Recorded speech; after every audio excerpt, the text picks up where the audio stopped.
Bonjour à tous, on est le groupe D1, composé de Hugo, Gaëtan, Victor et moi-même Thibaut. En cette première année en école d'ingénieur, on a dû faire l'étude d'un drone dans tous les domaines de l'ingénierie. Alors suivez-moi, je vais tout vous expliquer. Alors pour notre drone sauveteur en mer, on a proposé l'idée d'ajouter une caméra ainsi qu'un stabilisateur pour que l'image de la victime en mer puisse être nette. Ensuite, on a aussi proposé l'idée d'ajouter une bouée de sauvetage que le drone pourra larguer en mer afin de porter secours à la victime. Avec l'ajout de ces fonctionnalités, on a deux nouvelles contraintes, la qualité de l'image et la stabilisation. Je vais vous expliquer tout ça en génie électrique, suivez-moi. On a procédé à l'ajout d'une caméra ainsi qu'un stabilisateur. Donc la caméra, on a choisi que ça devait être une caméra avec une très bonne résolution et avec un nombre d'images par seconde élevé. C'est pour ça qu'on a choisi une caméra 4K dotée de 30 images par seconde. Et pour le stabilisateur, on a dû opérer des soudures pour que notre image soit nette. Avec l'ajout du stabilisateur et de la caméra, le drone a pris du poids.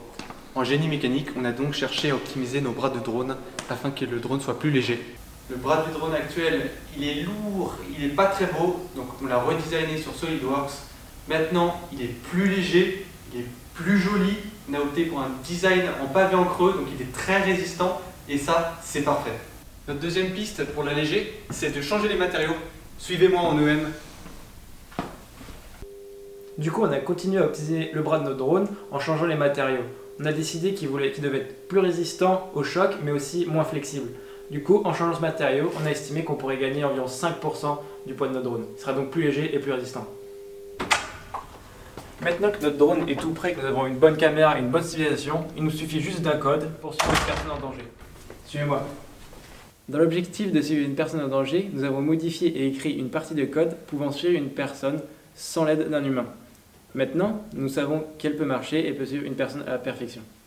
Concernant le fonctionnement de notre groupe, nous avons réussi à nous répartir nos tâches en fonction de nos compétences. Si un membre du groupe avait des difficultés, chaque membre du groupe a eu l'occasion de lui expliquer les notions. Et on a aussi réussi à nous répartir les tâches de manière à ce que le travail soit plus efficace.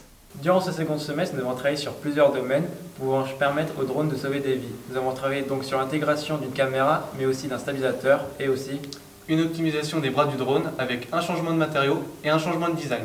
Nous avons aussi intégré un programme permettant de suivre une personne en danger. Et enfin, grâce à notre bonne entente dans notre groupe, nous avons réussi à concevoir un drone permettant sûrement de sauver plusieurs centaines de vies. Merci de nous avoir écoutés, c'était le groupe D1.